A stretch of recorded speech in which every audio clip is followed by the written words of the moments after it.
besoins en infrastructure en Côte d'Ivoire. Comment trouver le financement? C'est le thème du magazine de ce dimanche. Pour en parler, nous recevons Marcel Caupoin, spécialiste de l'aide au développement. Monsieur Caupoin, merci d'avoir accepté notre invitation.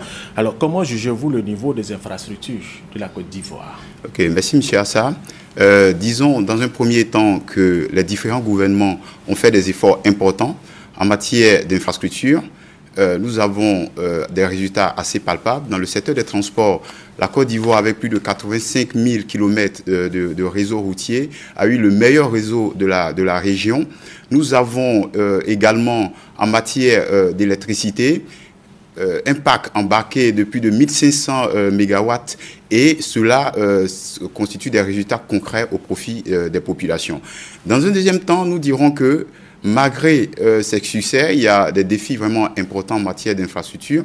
Nous savons que pour l'entretien de notre réseau routier, les besoins sont estimés à plus de 1,5% de notre PIB, là où aujourd'hui, annuellement, moins de 20 milliards est consacré à l'entretien de nos infrastructures. En matière d'énergie également, malgré les bons résultats en matière de taux d'accès de la population à l'électricité qui est plus de 75%, il demeure encore beaucoup de localités qui n'ont pas accès à l'électricité. Donc les défis sont vraiment importants, ce qui fait de ce bilan un bilan relativement mitigé. Très bien, Monsieur Caupoin, vous avez parlé tout à l'heure du réseau routier. La Côte d'Ivoire vient de s'offrir un troisième pont et cela va contribuer au développement de la Côte d'Ivoire. Oui, ce pont est un bel ouvrage, vraiment dans tous ses aspects. Il a permis également d'avoir un impact positif sur l'emploi, plus de 200 personnes en emploi permanent, plus de 1000 personnes en emploi temporaire pendant toute la durée de construction. C'est un ouvrage qui va permettre de décongestionner vraiment le trafic sur Abidjan et ça a vraiment un effet positif. Alors, quelle appréciation faites-vous? Est-ce que vous avez déjà visité ce pont? Oui, tout à fait. Avant l'inauguration ou après? Oui, avant l'inauguration. Et je sais qu'aujourd'hui, c'est le jour où il y a la possibilité de pouvoir circuler. Je pense que dès cet après-midi, je me ferai le plaisir d'aller... Jusqu'au 2 janvier, c'est gratuitement ici offert par le président de la République. Alors, comment est-ce que vous appréciez ce pont? Oui, donc ce pont est vraiment un très bel ouvrage, vraiment dans tous ses aspects. Il était vraiment attendu, ce pont, et il va permettre vraiment de décongestionner le trafic sur le district. Très bien, vous le dites, hein, ce pont va décongestionner le trafic au niveau du district d'Abidjan. Alors, est-ce que c'est suffisant, je veux dire, après ce troisième pont, le pont de Gaulle, le pont Félix Houphouët-Boigny, le pont Aïkonan-Bédié, est-ce qu'il faudra d'autres ponts, n'est-ce pas, pour pouvoir permettre aux populations abidjanaises de circuler tranquillement au niveau du district? Oui, comme je le disais tantôt, nous ne devons pas nous arrêter à nos succès. Le pont, il était très attendu, mais aujourd'hui, le troisième pont ne va pas permettre de résoudre l'ensemble des problèmes de transport à Abidjan et d'autres projets sont attendus. D'autres projets sont attendus. Il faudrait peut-être combien de ponts, par exemple, ce que je veux dire. Okay. Au niveau du district d'Abidjan, on a le pont, on a Bédié, le troisième pont, le pont de Gaulle, le pont Félix Houphouët-Boigny. Alors on a Yopougon pour joindre Treichville, Yopougon Plateau par exemple. Abidjan, c'est une ville où il y a la lagune ébriée. Écoutez, monsieur Assa, c'est une question qui est un peu une colle. Combien de ponts il faut pour pouvoir décongestionner totalement? Je sais que des études antérieures menées au temps du président Félix Houphouët-Boigny avaient conduit à au moins 5 ponts pour pouvoir décongestionner totalement le trafic à Abidjan. Je ne sais pas si ces études ont été mises à jour, mais il faudra, dans tous les cas, après ces 3 ponts, je sais qu'il y a un projet d'un 4e pont qui est en étude du côté de Yopougon-Lokodjoro, mais il faudra, à la suite de la mise à jour de ces études, savoir concrètement combien de ponts il faudrait à la ville d'Abidjan. Très bien. Après ce pont, c'est tellement un 4e et un 5e pour permettre aux Abidjanais de circuler tranquillement. Alors, vous êtes spécialiste de l'aide au développement. Comment trouver le financement pour financer toutes ces infrastructures? Le problème du financement constitue en tout cas le nœud gordien de la problématique des infrastructures. Les besoins sont immenses, la volonté politique est là, mais où trouver les financements? Comment trouver les financements? Disons que plusieurs modèles existent.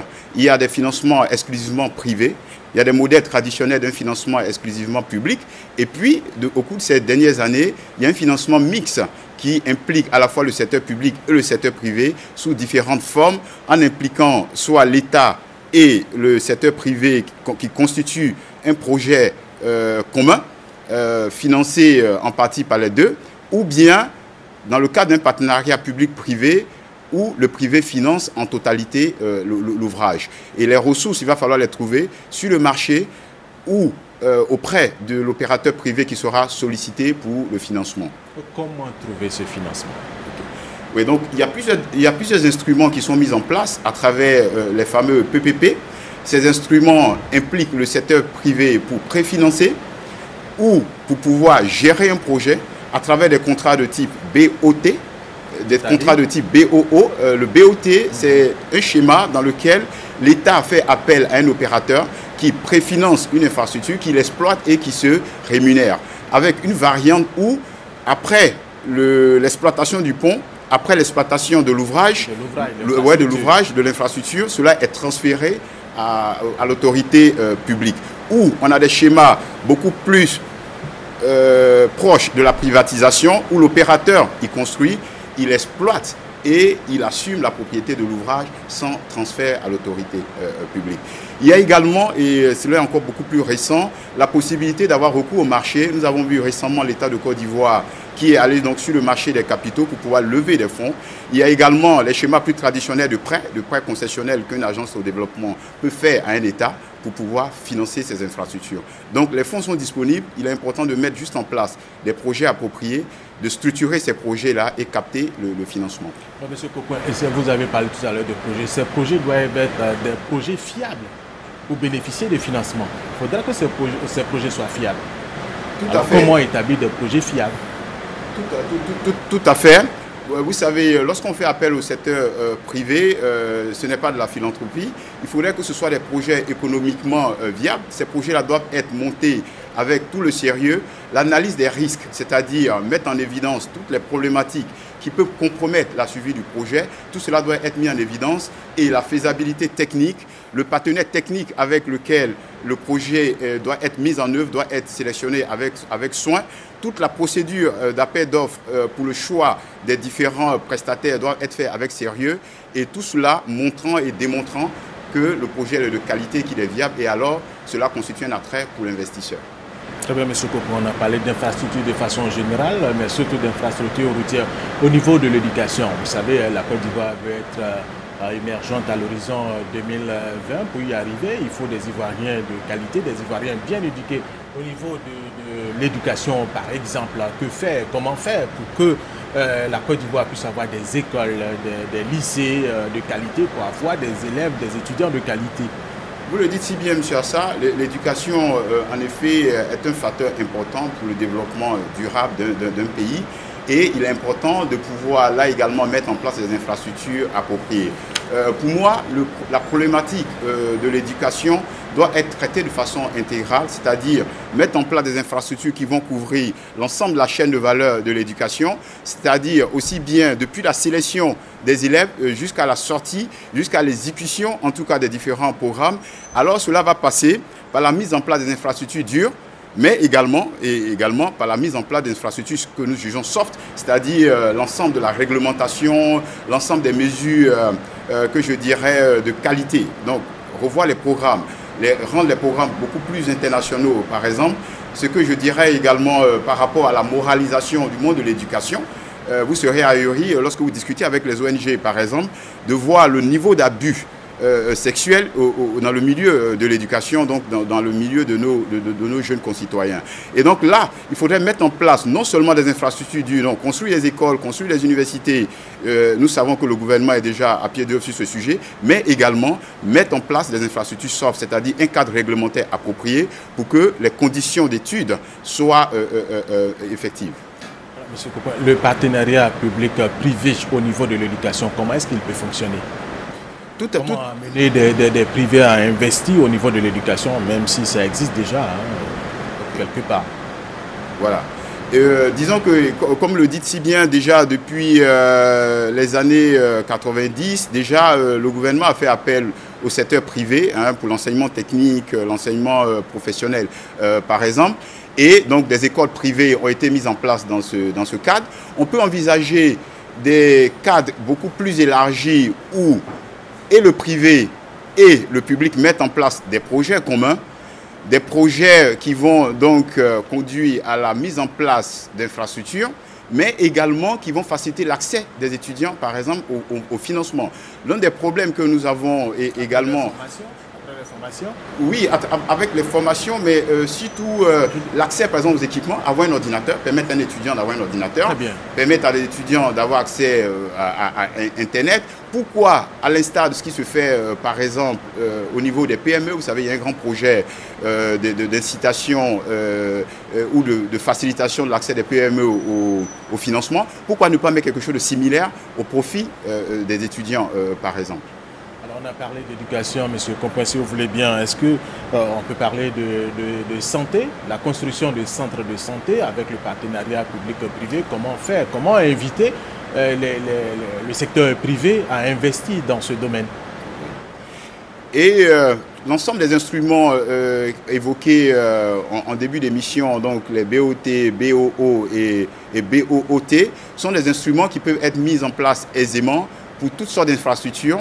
Et donc la construction d'hôpitaux, la construction de centres de santé peut tout à fait susciter l'adhésion et du secteur privé et de l'État et des agences de développement, ONG et autres, dans le cadre en tout cas d'une action concertée qui va permettre de faciliter l'accès des populations aux premiers soins et aux infrastructures de santé. Alors, éducation, santé, au niveau des banques, comment avoir le financement? Ok, je le disais tantôt, le problème du financement, il n'est pas, c'est le principal des problèmes, mais il y a des solutions existent. Bien entendu, si vous avez recours aux banques classiques, donc dites banques commerciales, elles ne sont pas adaptées pour ce type de financement, puisqu'il faut des capitaux longs, des capitaux de 20 ans, 15 années, le temps de mettre en place des projets PPP par exemple. Mais ces financements existent. Si vous approchez des agences de l'aide au développement, des fonds d'investissement, des fonds souverains, des fonds de coopération des pays riches, il est tout à fait possible de capter, en tout cas des capitaux, pour pouvoir mettre en place des infrastructures. Vous pouvez donner quelques pistes quand même? Oui, vous savez que déjà dans les pays comme la Côte d'Ivoire, la plupart des grandes agences de l'aide au développement existent. Vous avez l'AFD, vous avez la Banque mondiale qui a une histoire de coopération avec la Côte d'Ivoire depuis des années. Et la plupart ou beaucoup de projets, je ne les citerai pas, en tout cas mis en place, très souvent, c'est des projets-là qui comportent une partie d'intervention de ces structures financières. Vous êtes spécialiste en conseil au développement. Quel conseil pour une meilleure décentralisation? Je vais parler des conseils régionaux et des mairies.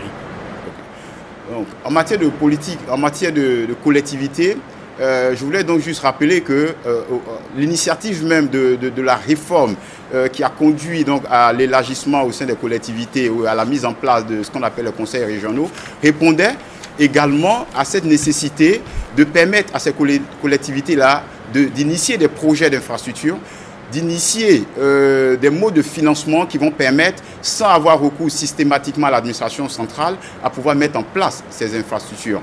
Et donc, pour nous, c'est une initiative qui est heureuse, la nécessité que les collectivités s'impliquent, comme cela se fait dans beaucoup de pays développés, pour pouvoir mettre en place des infrastructures, que ce soit sur le plan du transport, de l'éducation, de la santé, qu'on n'ait pas systématiquement recours à l'administration centrale pour pouvoir mettre en place les infrastructures.